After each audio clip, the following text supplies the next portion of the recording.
2021 Hell in a Cell pay-per-view is in the books. Bianca Belair successfully defended her SmackDown Women's Championship against Bayley. Bobby Lashley successfully defended his title against Drew McIntyre. And Alexa Bliss can make people do things with her mind. We'll talk about all of it here on the Hell in a Cell 2021 recap show from Spoiler Free Wrestling. Things off last night with the kickoff show. Mandy Rose took on Natalya in singles competition. Now, this was a singles match, but it basically took place within WWE's women's tag team division. And this is a division which has been heavily depleted in recent months. The releases in April and June both had a big impact on WWE's women's tag team division. The Iconics were both released, albeit they hadn't been working as a tag team for a while, but they were released. Lana was released. She had been teaming with Naomi, and Ruby Riott was released, and she had been teaming with Liv Morgan as the Riott Squad. So you got rid of 3 teams from the division recently. And if you look up on your screen right now, we've got the 7 different teams that have all won these women's tag team titles in WWE. Basically, none of them except for the current and former champions are active. If you look, Nia Jax, Shayna Baszler, they're still active as a team. The Kabuki Warriors, Kairi Sane is no longer with the promotion. Bayley and Sasha Banks are no longer a team. They've been feuding more than they've been aligned in recent months. Bliss Cross, the team of Alexa Bliss and Nikki Cross, they're no longer a tag team. The Iconics, as we mentioned, were released. Asuka and Charlotte Flair were never really a team to begin with. And then you've got the current champions, Natalya and Tamina. So if you look at the division right now, it's basically just 3 teams.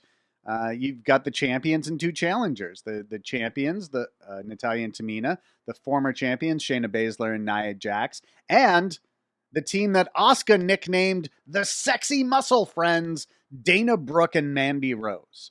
And man, would it not be a little easier to get behind the Sexy Muscle Friends if they were called the Sexy Muscle Friends?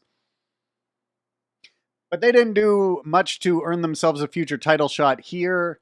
It was a singles match, but sometimes in WWE, if you win singles matches against like 1/2 of the tag champs, that's almost enough to get you a tag title shot in WWE for whatever reason. But Mandy Rose wasn't able to pull that off here. Natalya made her tap to the sharpshooter. This was actually the second singles match these two have had on WWE programming. Natalya has won both. Their first match came on April 16th, 2018. So more than 3 years ago, Natalya won that match in under 3 minutes. So looking at the Sexy Muscle Friends' record in 2021, it does sort of look like they're going to have to do more to earn a title shot. Their last 2-on-2 tag match on Raw, they defeated Lana and Naomi. Of course, Lana's now gone from the promotion. Lana and Naomi had actually defeated Dana Brooke and Mandy Rose on a main event in May as well. Also, the Sexy Muscle Friends teamed up with Asuka and defeated Charlotte Flair, Nia Jax, and Shayna Baszler on a Raw in May as well. Now, back in late 2020, actually on the November 2nd, 2020 Raw, Dana Brooke and Mandy Rose, the Sexy Muscle Friends, actually challenged Nia Jax and Shayna Baszler for the tag team championships and were unsuccessful, but that was the last time that they have actually challenged for the titles. So for Natalya and Tamina, so they won the titles back on May 14th, and they've already successfully defended them twice against Nia Jax and Shayna Baszler. So by process of elimination, there's basically no other teams that can get the next title shot against Natalya and Tamina. So it seems likely that we will get the Sexy Muscle Friends challenging Natalya and Tamina shortly, but we'll just see what happens on upcoming episodes of Raw. Not the actual pay-per-view portion of the pay-per-view was Bayley challenging Bianca Belair inside Hell in a Cell for the SmackDown Women's Championship, and this was a very important match for Bianca Belair and her title reign. Now, Belair is in the middle of getting WWE's ultimate babyface treatment. She's in the middle of WWE's ultimate good guy storyline. And that storyline is always the babyface, the good guy, the crowd favorite, goes into the Royal Rumble, beats 29 other competitors, and earns a title shot in the main event of WrestleMania. Then Bianca goes on to WrestleMania. She's in the main event. She faces and defeats Sasha Banks and wins the SmackDown Women's Championship. It's a storyline we've seen Steve Austin do. We've seen John Cena do. All the top baby faces, good guys, crowd favorites, whatever you want to call them. If you're considered the top person in that role at WWE, you get this storyline, and it's exactly what Bianca Belair's in the middle of, and she did it in basically her first year on the main roster. I mean, she spent a lot of years in NXT, but basically. And so facing Bayley as her first sort of challenger, and she faced and defeated Bayley at last month's WrestleMania Backlash show too. But this match inside the Hell in a Cell, this match carries so much more significance than just the match at WrestleMania Backlash, right? So, but if you look at the history of the SmackDown Women's title, this is Bayley's title. Like up on your screen right now, 10 women have held this belt since its inception, but nobody has held it longer than Bayley. So this title was introduced almost 5 years ago, a little under 5 years ago. Bayley has held it for 520 days out of basically 5 years. The next highest person in that category is Becky Lynch, who has held the title for 216 days. That's not even half.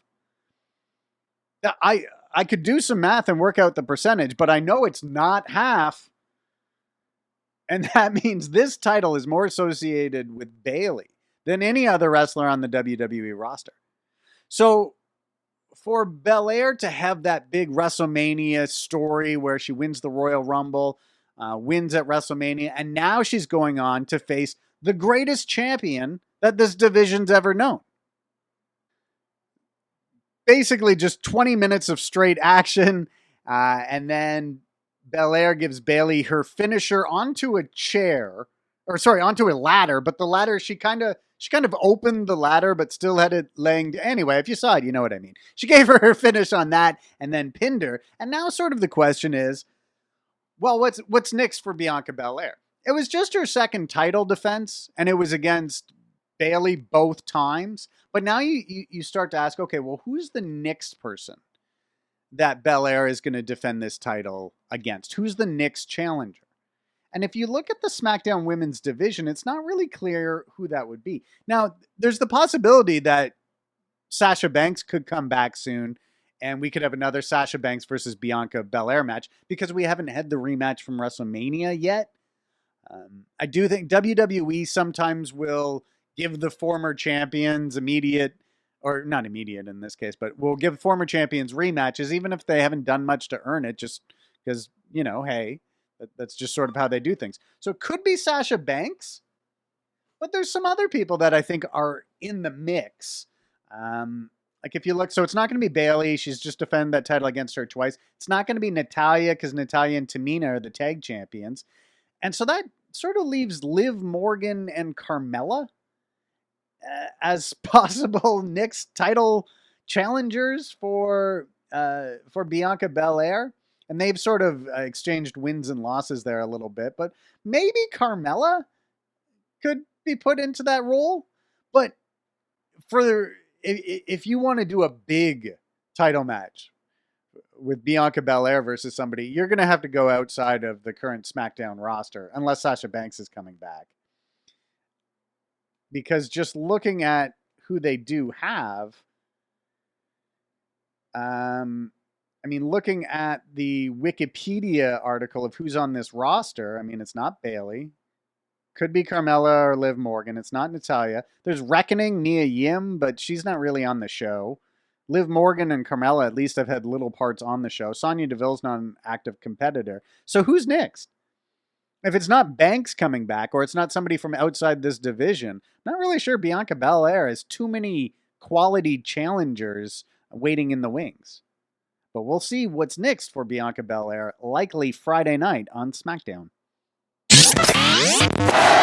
In the third match of the night, second on the pay-per-view, we had Seth Rollins taking on Cesaro. Now, this is a match that has happened 3 times in the last 2 months. So at WrestleMania 37, Cesaro defeated Seth Rollins, and he did all those really cool moves, including like the hands-free airplane spin and all that stuff. Then the following month, they have a match on SmackDown during the like throwback edition of SmackDown that they did on May 7th. And Cesaro again defeated Seth Rollins in that match. So we go into this match here on the Hell in a Cell pay-per-view with Cesaro having won the last 2 matches. So another loss here for Seth Rollins would have been really devastating for him and really, I mean, knocked him out of all kinds of title opportunities. I mean, like where would Seth Rollins go from here if he lost 3 in a row to Cesaro? Well, that's not what happened. Seth Rollins pulled out what you can probably refer to as like a cheap victory. He didn't cheat. It wasn't a tainted victory in any way. He rolled up Cesaro with the pinning combination and got the 3 count, which in the rules of professional wrestling is exactly what you're trying to do. But what happened in this match is Rollins hadn't landed an offensive move in quite a while by the time that he got the pin. So when we go into the finish of the match, Cesaro had hit his big swing on Rollins, locked him in a crossface, then locked him in a sharpshooter. And so this is like 5 minutes of straight offense for Cesaro, but then Rollins rolled him up in a small package, got the 3 count. So it's one of these things where Rollins won. He won the match. He was the winner of the match. He has not lost 2 in a row to Cesaro anymore. Now he's the one who's gotten the last victory in this feud. But everybody who was watching that match knows, hey, Cesaro was winning this match. Cesaro was clearly ahead when Rollins pulled out sort of this cheap, kind of underhanded victory type thing. Now for Cesaro, you do kind of wonder where he goes now. Basically everything Cesaro had been doing from the start of the year had been building him up for this pay-per-view title shot against Roman Reigns. Like up on your screen now, I just got Cesaro's sort of singles record from 2021. And he won everything. You actually have to go all the way back to May of 2020 when Cesaro lost a match to Shorty G to find a singles match that Cesaro lost on WWE programming. Like, look at this. May 25th, 2020, Cesaro lost to Shorty G. And now just scroll up. He beat Big E. He beat Lince Dorado. He beat Kalisto. He beat Grand Metalik. Going into 2021, he beat Daniel Bryan. Then he beat Dolph Ziggler. Then he beat Daniel Bryan again. Then he beat Murphy. Then he beat Murphy by DQ. Then he goes to WrestleMania and beats Seth Rollins. Then he beats Jey Uso by DQ. Then he beats Seth Rollins again on the Friday night throwback SmackDown. Then he beats Jimmy Uso by DQ. Then he goes to WrestleMania Backlash and loses his first singles match in almost a year on WWE programming when he lost to Roman Reigns. Then he goes to the pay-per-view last night and loses to Seth Rollins. So this skyrocketing trajectory for Cesaro, unfortunately, seems like it's ended, like it's coming down. And there is sort of a thing. It's like, well, what can Cesaro do now? Because he's out of the Universal title hunt. He lost that match to Roman Reigns. Roman Reigns is not losing this title anytime soon. Roman Reigns is coming up on 1 year as Universal Champion. So if Cesaro wants to get back in the title picture, he's probably going to have to move to Raw. And I don't think they're going to do another draft until the fall. Or he's going to have to really pick up some big wins and demonstrate why he could possibly beat Roman Reigns if they were to face off again. But I think more than likely is Cesaro is going to kind of dip down maybe into the division of wrestlers competing for the Intercontinental Championship, currently held by Apollo Crews. Or the other option is this feud with Seth Rollins might continue. It's been going on now since like February. So that's a long feud if they're going to keep it going. But that's a possibility as well. Certainly there would be a lot of fun matches if that's the case. But we'll just have to wait until SmackDown to see what is going to be next for both Cesaro and Seth Rollins. Hey, who is ready to talk about Alexa Bliss versus Shayna Baszler? So this was an interesting match. I was actually thinking coming into this match, I was like, wow, this is just going to be a show of 6 straight wrestling matches. Like, there's not going to be many angles. There's not going to be... And then all of a sudden I was like, oh, wait, Shayna Baszler versus Alexa Bliss is one of the matches. This is going to be all angle. And this is a storyline that draws very polarizing reactions from people, as any supernatural storyline in wrestling ever has. And I always go back to, I can't remember which Royal Rumble it was, but there was a Royal Rumble, I think it was Undertaker versus Yokozuna. And this was the year that the Undertaker rose from the dead. They had a casket match, and all the bad guys, the heels, the antagonists came out and locked Undertaker in a coffin. And in WWE logic, that means Undertaker's dead. And they actually did this whole like special effects routine, which would have been very innovative for the early 90s, where we saw Undertaker's face on the big screen, and it was supposedly a camera that had been placed inside the coffin.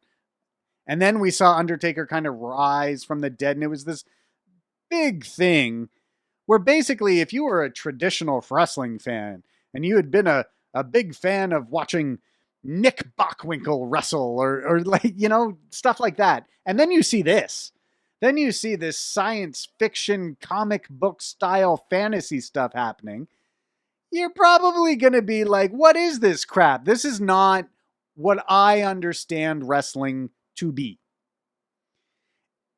And it's similar to something that happens in New Japan Pro Wrestling a fair bit when Toru Yano wrestles, and they'll do these comedy matches. And I remember there was this whole big thing about, oh, people were upset that Toru Yano was back in the G1. And it's like, but hey, those aren't serious wrestling matches, and the G1 is serious.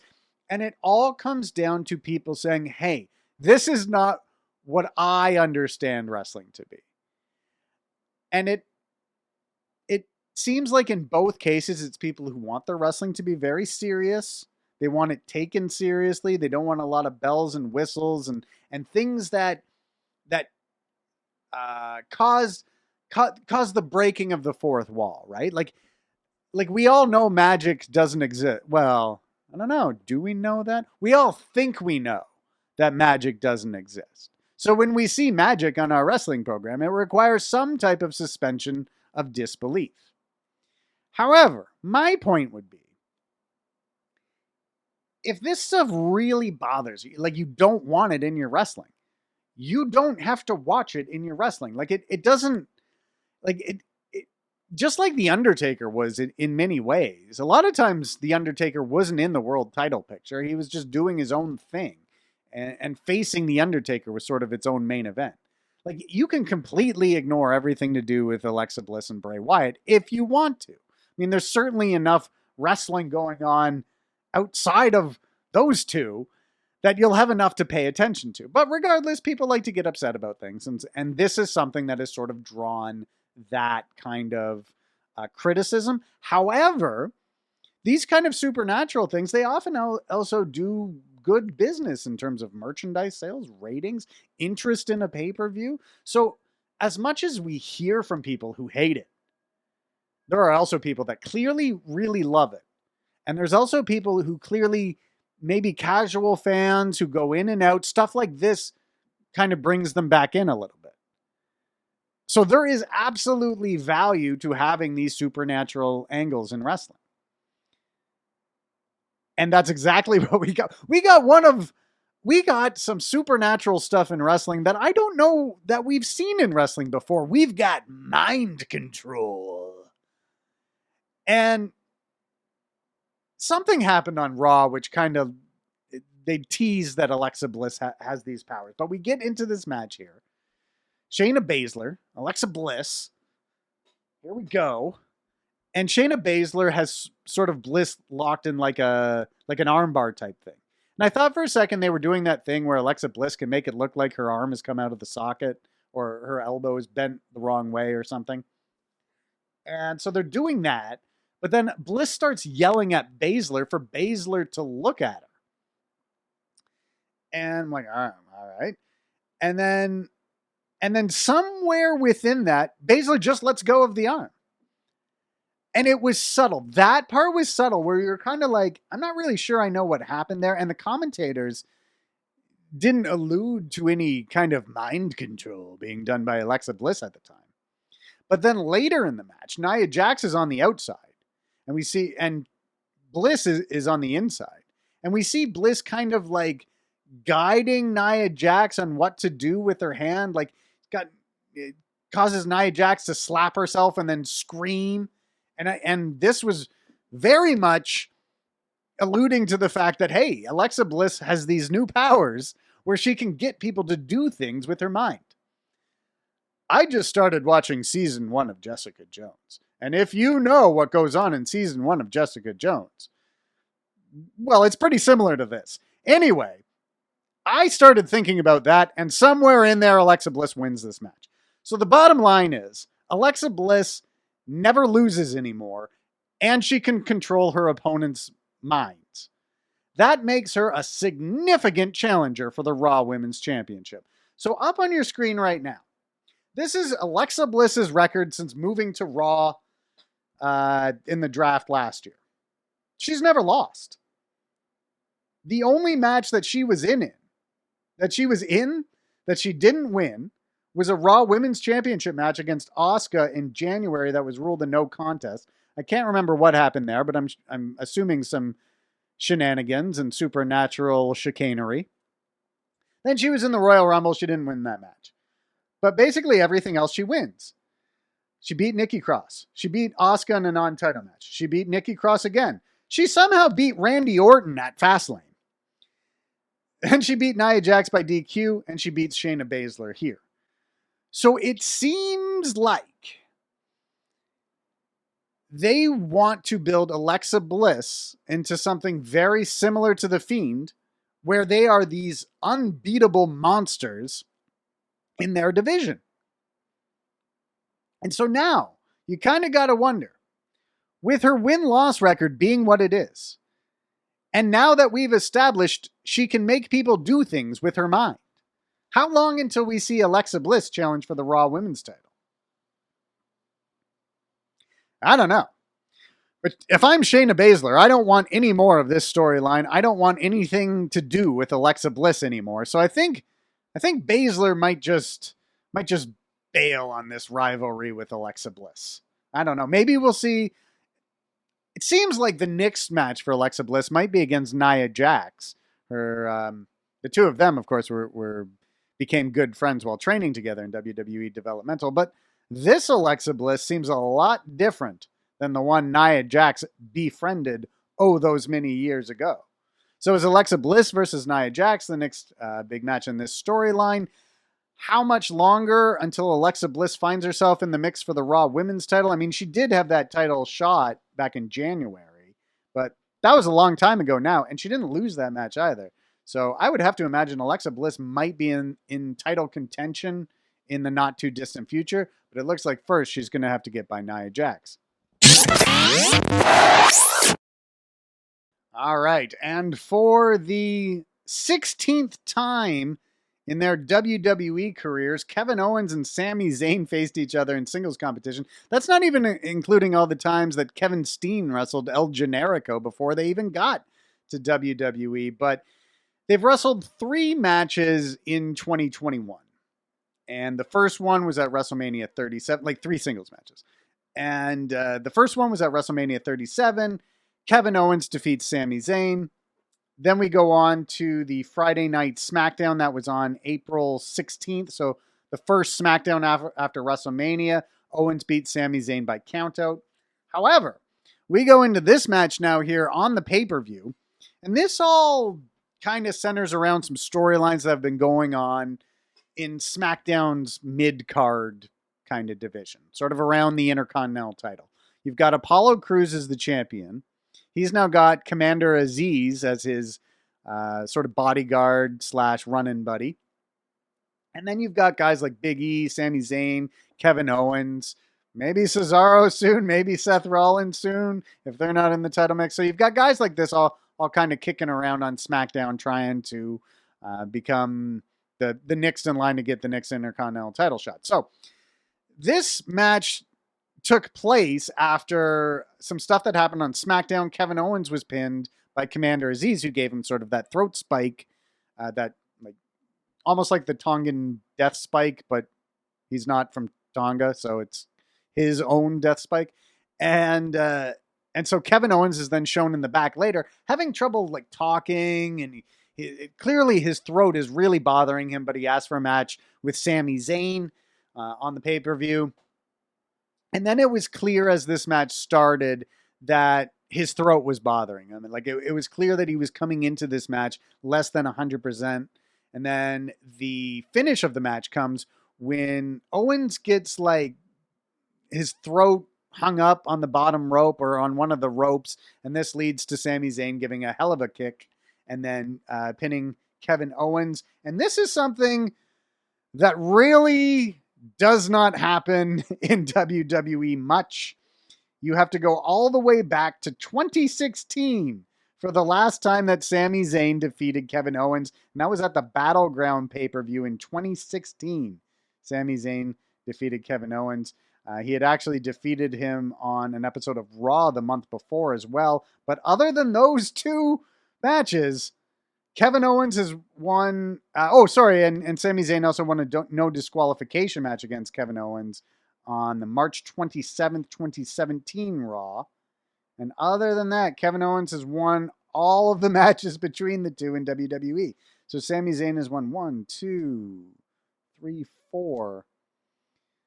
So Sami Zayn is 4 wins and 12 losses. Oh, sorry, there's some no contest here too as well. So Sami Zayn has won 4 matches against Kevin Owens in WWE, and Owens has won 9. And then, so Owens has won 9. Sami Zayn has won 4, and then they've had 3 either no contest, double count out, or things like that. So big win for Sami Zayn. He now sort of moves up in the SmackDown mid-card kind of rankings. And Kevin Owens moves farther away from another title shot at Apollo Crews for the Intercontinental belt. But he might want to move on to a match with Commander Aziz to get a little revenge for Aziz's giving him that death spike to the throat. And for the Raw Women's Championship, Charlotte Flair was challenging Rhea Ripley. Now, if you remember from last year, at WrestleMania, Charlotte Flair defeated Rhea Ripley for the NXT Women's Championship. Flair was then on NXT for a little bit. So it kind of felt like, all right, well, maybe here's a chance for Rhea Ripley to avenge that loss and really solidify herself as the Raw Women's Champion right now by beating Charlotte Flair. But that's not exactly what played out here at Hell in a Cell. Now, you could argue that going into Hell in a Cell, this was the most unpredictable match result. Like, it wasn't really clear who's going to come out of this match as the new Raw Women's Champion. And really, they didn't settle anything in this match. This was more or less a sort of an example of them kind of kicking the can down the street a little bit. Like, we're not any closer to knowing who is the better wrestler between Rhea Ripley and Charlotte Flair.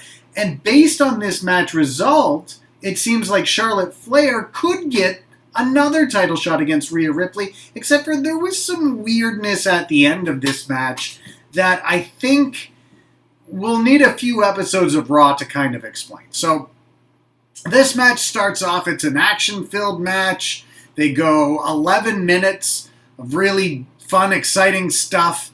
Charlotte kind of gets the initial advantage and sort of starts talking about like teaching Rhea lessons. Like right at the beginning, if you go to the beginning of the match, right, the first few moves, Charlotte gets the advantage, and she'll say, like, that's lesson 1. Here's lesson 2. But the whole story of this match ended up being Charlotte Flair teaching Rhea Ripley lessons, and by the end of it, starting to get the feeling that Rhea Ripley is open to the idea that she should be listening to suggestions from Charlotte Flair. So we get to the end of the match. Flair had Ripley locked in the figure 4, but Ripley gets the ropes, pulls herself out. They both go tumbling to the outside. Now, Ripley, I don't think, is a bad guy. I was under the impression that she was a good guy. A babyface, if you will. But she saves her title at the end of this match because they're both on the outside. So Ripley grabs the sort of the thing that's on the end of the commentary booth and she throws it into Flair's face, and that causes the DQ. And I'm going like, huh? And again, basically this just seems like WWE kicking the can down the street. It's like, all right, well now they're going to have to go back to Charlotte Flair and Rhea Ripley again. But I'm not sure if these two are destined to continue being enemies or if they're destined to sort of become aligned. Because Charlotte starts saying like, oh, okay, well, like Charlotte starts acting like, okay, now you get it kind of thing. Now you get it. And Ripley starts acting very different at the end of this match because when the commentator announces, all right, Charlotte Flair's won this match by DQ, Rhea looks at the announcer and goes, now tell them what they want to hear, or something along those lines. And then when the announcer says, like, but still, the Raw Women's Champion, because the title can't change hand on a disqualification or a count-out, is Rhea Ripley. And Ripley holds up the title like she's celebrating. But like a baby face, like a good guy, like a crowd favorite, like someone who's concerned with sportsmanship and doing the right thing, that's not how they would handle that situation, is it? And Charlotte Flair kind of giving these looks at Rhea Ripley like, oh, okay, yeah, now you're starting to get it. Now you're starting to get it.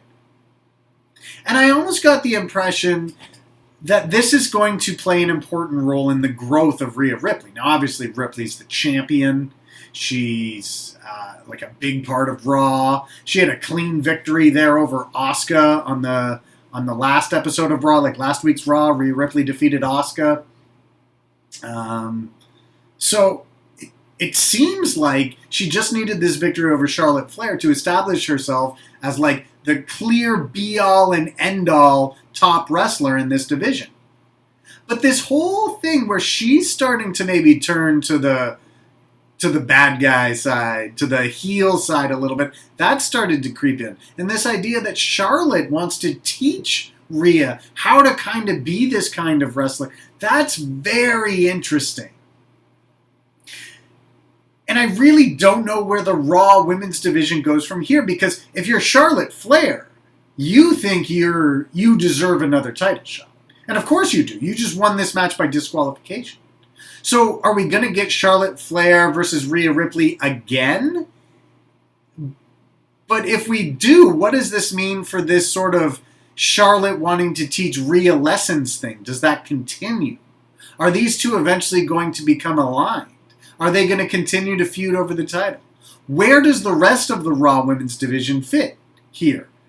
You know, basically, in terms of the wrestlers that in the division that could be in the mix for a title shot, you've got Asuka, you've got Alexa Bliss. That's about it. There could be some returning wrestlers, who knows? Some people that they bring up from the main roster, maybe some people that come over from SmackDown. But I don't know where this storyline with Rhea Ripley and Charlotte Flair goes. There was more questions than answers presented here in this match. And it's one of those things where, like, when you've got 4 different championship belts that can main event a pay-per-view, like the SmackDown, the WWE Championship, the Universal Championship, the Raw Women's title, and the SmackDown Women's title, can all main event a pay-per-view. So we're kind of getting into this thing here where not all of the world title matches on a pay-per-view need to have sort of conclusive finishes, and the fans won't feel cheated because, well, there's all these other title matches that take place. So it's okay if, like, one doesn't have a clean finish or an inconclusive winner, and that's sort of what we got here. So this match was more angle than match, right? I mean, obviously there was a lot of fun stuff in the match, don't want to downplay that, but the real thing that fans should be taking away from what happened with Charlotte Flair and Rhea Ripley at Hell in a Cell 2021 is what kind of character change are we seeing in Rhea Ripley? What is it that Charlotte Flair wants to teach Rhea Ripley? And how is this going to impact the Raw Women's Championship moving forward? We might get some more of that cleared up on Raw, but I think this is something that's going to take many weeks and months to kind of get to the bottom of.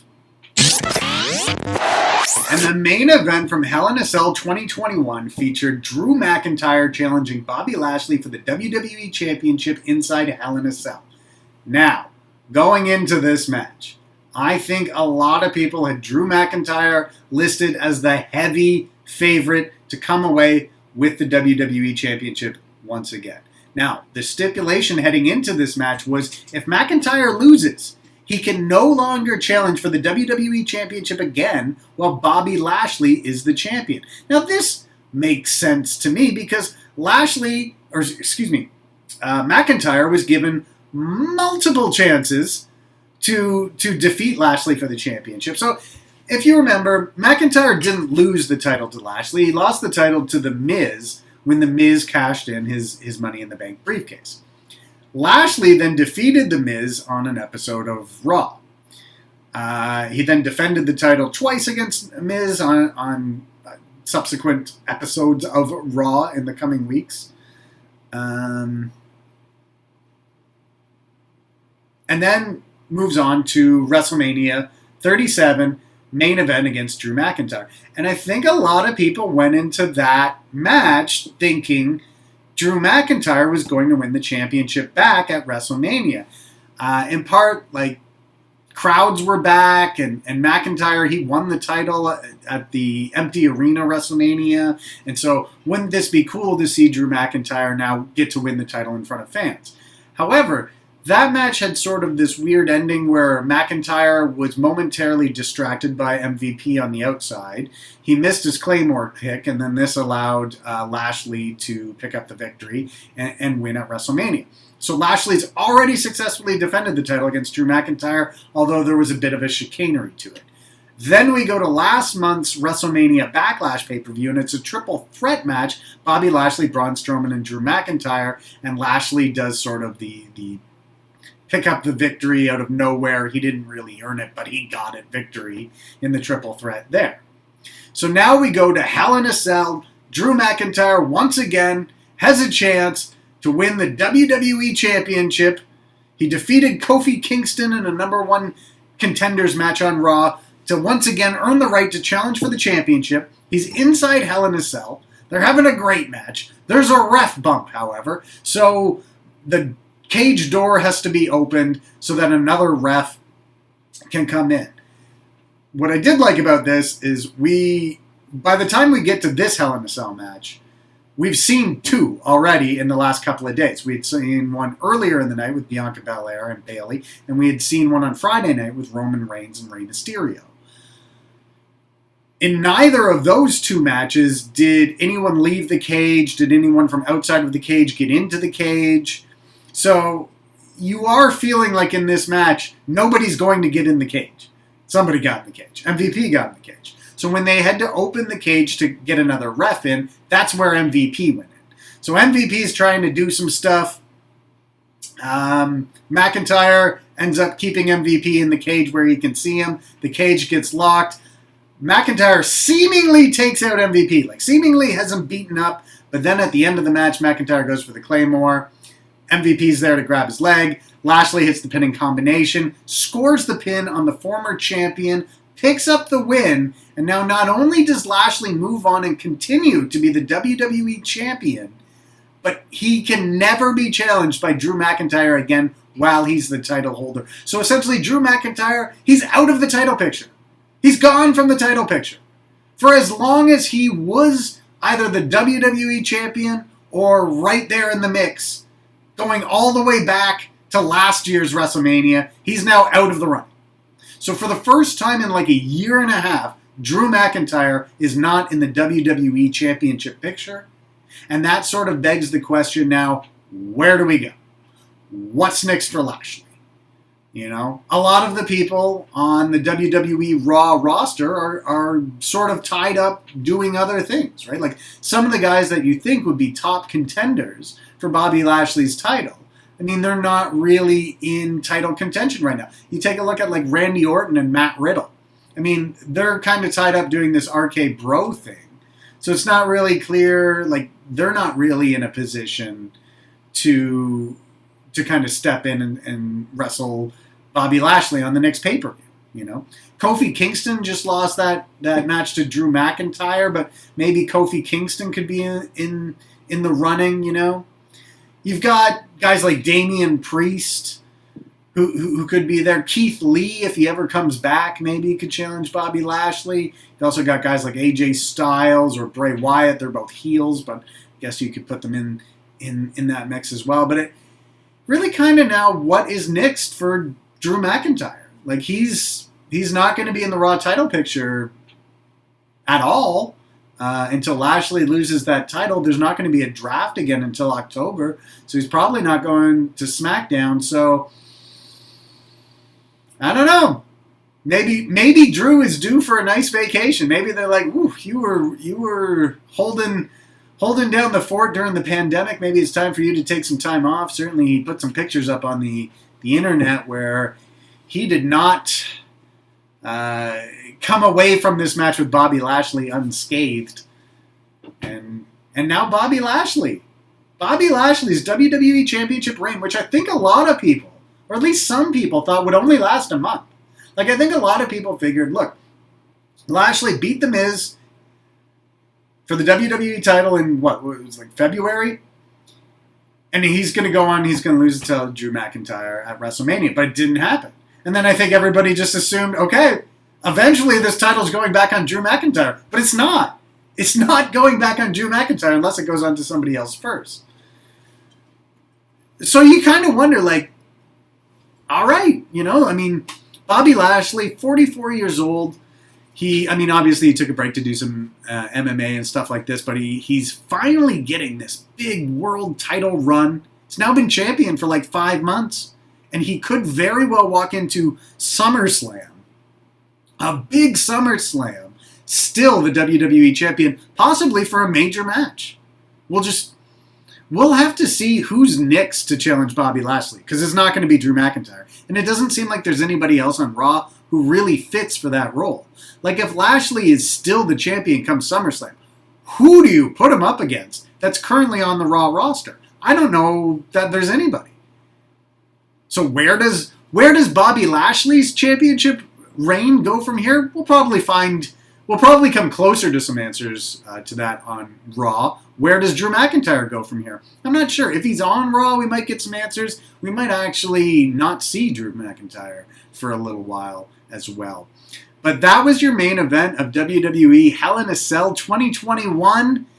And it had some surprising results. No title changes, but definitely some surprising results. I would consider Bobby Lashley's successful title defense as a surprising retaining of the title for sure.